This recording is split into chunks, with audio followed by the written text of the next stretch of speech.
எங்களுடைய நாடு ஐவனாபித்தார் தேசம். இந்த மண்ணுக்காக ஆசைப்பட்டு துரியோதன சக்கரவர்த்தி இந்த பாண்டவரை என்ன கொடுமை செய்தார் தெரியுமா? அந்த பாவி துரியோதன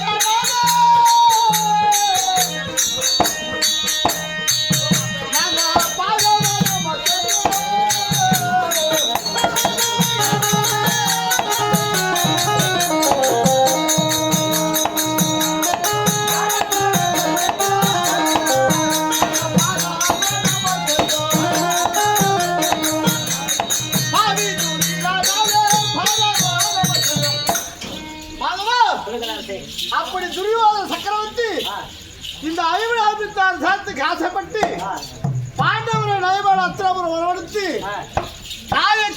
மாயக்கட்டையை செய்து எங்களை சூடு சொக்கட்டமாடி இந்த நாட்டை விட்டு காற்றிற்கு தொலைத்துதான் படுமாவை துரியோதனன்.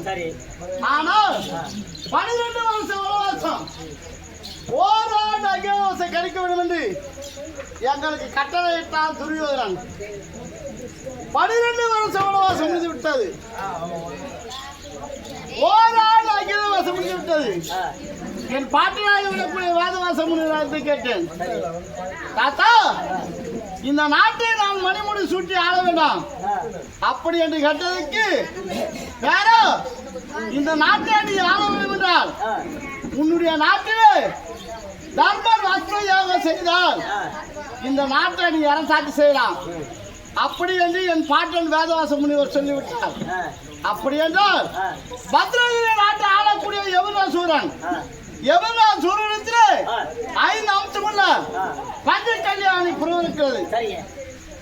அந்த புறவியை கொண்டு வந்து நாங்க பேசினேங்க, நீங்க பேசினேங்கம்மா. என்னம்மா இவ்வளவு சத்தம் போட்டு நாங்க பேசுறோம், நீங்க பாடி பேசணும், நாங்க என்ன பண்றது? என்னடா 1000 பேர் நம்ம சொன்னா அவங்க புரிஞ்சுக்குவாங்க. அவங்க கேட்டாங்களா? உங்களுக்கு டவுட் கேட்டாங்களா? ஏதாவது டவுட் அவங்க கேட்டாங்களா? அவங்க பேசினா நம்ம பேச எடுத்துக்கோம். உன் வேலையை நீ பாரு. அவங்கள லேடிஸ் டென்ஷன் ஆனால் என்ன பண்ணுவாங்க தெரியுமா? நீயே சொல்லி கொடுக்குற மாதிரி அவங்க எல்லாம் டேஞ்சர் ஏரியாவில் ஏதாவது பேசுறாங்க. அவங்களே சைலண்டாக இருக்கிறாங்க. ஏதோ பாய்ந்து வந்து ஆகிங்கிறாங்க. பால்வாடி போவது கூட சைலண்டாக. யாரா பார்த்து பால்வாடிக்கு போவதா? அப்படி அந்த புறவியை கொண்டு வந்து அதுக்கு கற்பூர தீபம் ஏற்றி அதன் மீது லிகிதம் எழுதி நாட்டில் மீது எவ்வளவு வேண்டும். அதற்காக நான் ஒருவனா இப்பேற்பட்ட வேலை செய்யக்கூடாது. என் மனைவியாக விடக்கூடிய திரௌபதி இருக்கிறார், அன்னவர் அழைத்து கொண்டு வா. இருவரும் ஒன்றாக சேர்ந்து புறவைக்கு தர்ம வசதியாக செய்யவிடும். சீக்கிரமாக சென்றுவா. அதே கிடைக்கத்துடன் தர்மர் வந்தவரகி தன் மனைவியாக விளங்கக்கூடிய திரௌபதியாகப்பட்டவள் தமிழ்நாடு இவர்களை காண்பேன்.